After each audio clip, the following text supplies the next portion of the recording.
Hey, what's up, guys? We're going to talk a little bit about the pain-pleasure cycle. I've been really looking into this a lot and analyzing why have I been successful in certain things and not so successful in other things. It really comes down to the value that I put on the goal that I'm trying to achieve. And this can be quite complicated because this is something, it's like a moving target. These things do change. Your priorities do change often. Some people maybe not as much as others. But let's always go back to the physical fitness.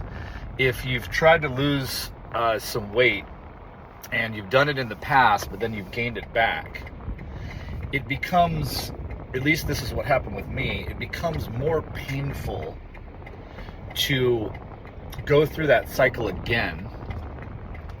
And so there's the pain of thinking to yourself, I can't believe I let myself go back to, being overweight again. It's like embarrassing, in your own mind. And also for some people, maybe some family and friends that you've told, hey, I'm going to get back into shape.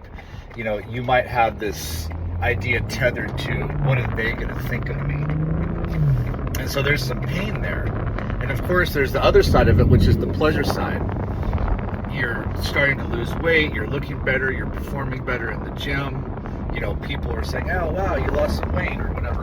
There's different things where you're going to get some pleasure there. So each of us, we have a different situation, a different set of circumstances that led up to what we're trying to do. So if you're thinking about, you'd like to achieve something, but you're procrastinating and you're just putting it off, you're not putting the maximum effort. One thing that I've done is I've been able to, what I call tether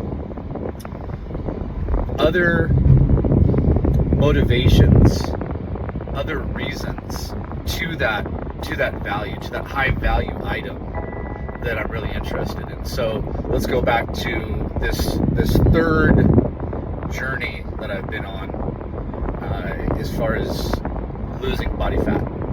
I've tried it many times before, I've been successful, and then I got to the result that I wanted to get to, or I got close to it, and then over time I just slowly went back to the same lifestyle that got me overweight in the past, and eventually I gained the weight back. That was the cycle. That's happened many times. So this time I have been much more determined to make this a lifelong lifestyle and not just a goal that I achieve and then I take my foot off the pedal. So this is something where I'm actually going to be always trying to improve, even in really small ways.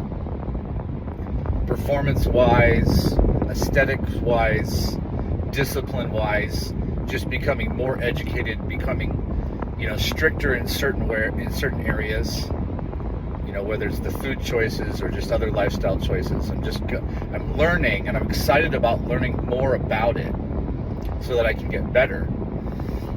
And there's always something that's really helpful when you're striving for something better.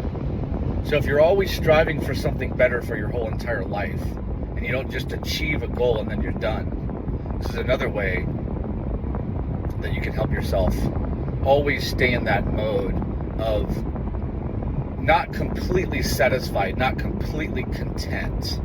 Definitely happy that you've achieved something that you were going for, but there's no actual finish line.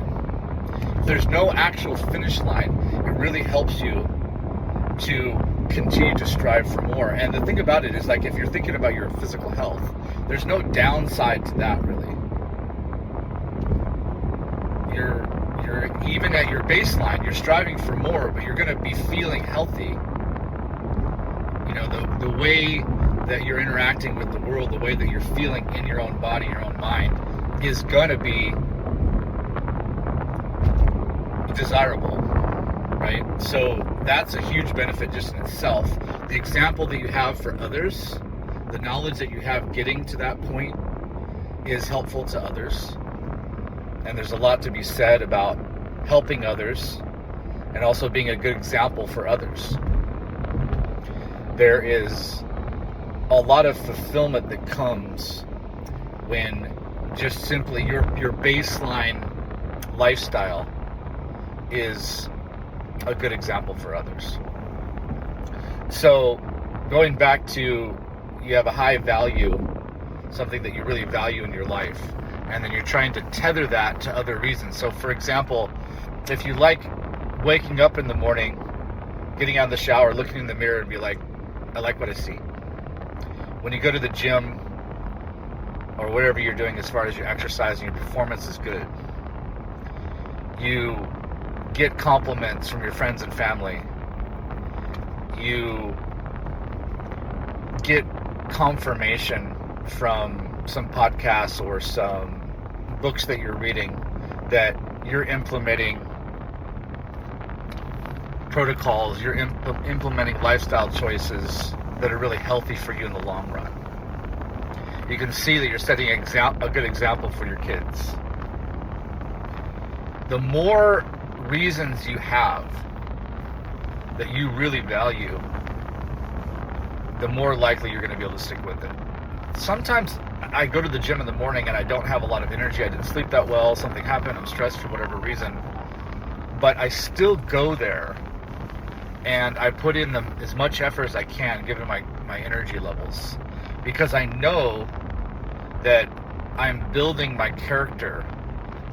And one of the character qualities that I really want to build is that I'm a disciplined person. That even when I don't feel like doing something, I still do it. And people don't want to live a life where they're constantly doing things that they don't want to do. If you're just constantly doing things that you don't want to do, that you don't feel like doing, then it's often really easy to give up on that, because where's the pleasure? So when we talked about before, the pleasure-pain dynamic, there's just too much pain in people's lives for them to continue to go. So you have to have that pleasure side, and you also have to be motivated by the future pain potential, the possibilities. So what's going to be the pain if you're way overweight for too long? You could have some kind of chronic illness happen.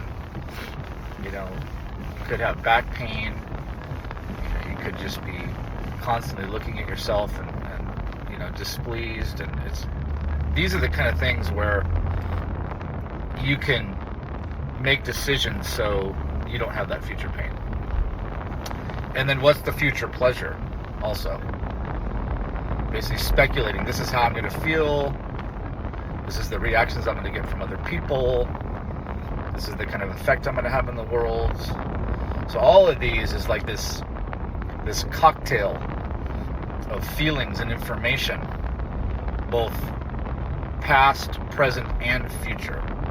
Looking back, regretting that you didn't do it before. I'm going to do it this time.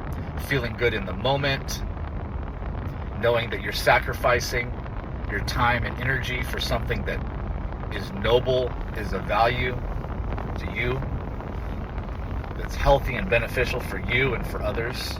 So that as many of these things as you can tether.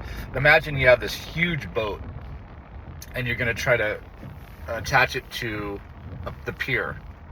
You're going to want to have strong ropes, and you're going to want to have multiple ropes from multiple angles across the ship, because the water can get choppy, it can get windy, and it can get crazy for that ship if it's not moored properly. So similarly, if you want to achieve something, especially something that's quite difficult, then just attach that to so many different reasons why. That's going to make you still go and do that thing even when you don't feel like it in the moment.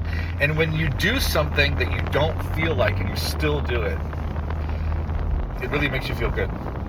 So then those times when you do feel good, it's really easy to go and do that. It's really easy to do that with high intensity. This is what I've been experiencing for many months now. And in other areas, I notice too, where I do have a goal, but I don't value it as much. And I haven't tethered that to enough reasons why to do it. I often don't do it. So you need to put these different goals, your different values, in a priority level. what's the number one thing that you want to achieve?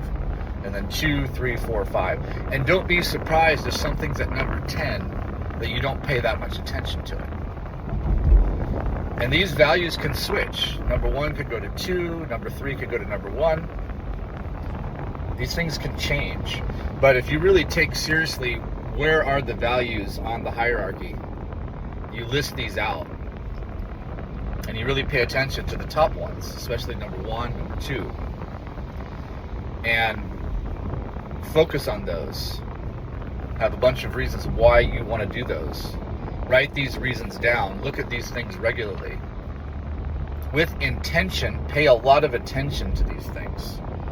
Then the results will be significantly better.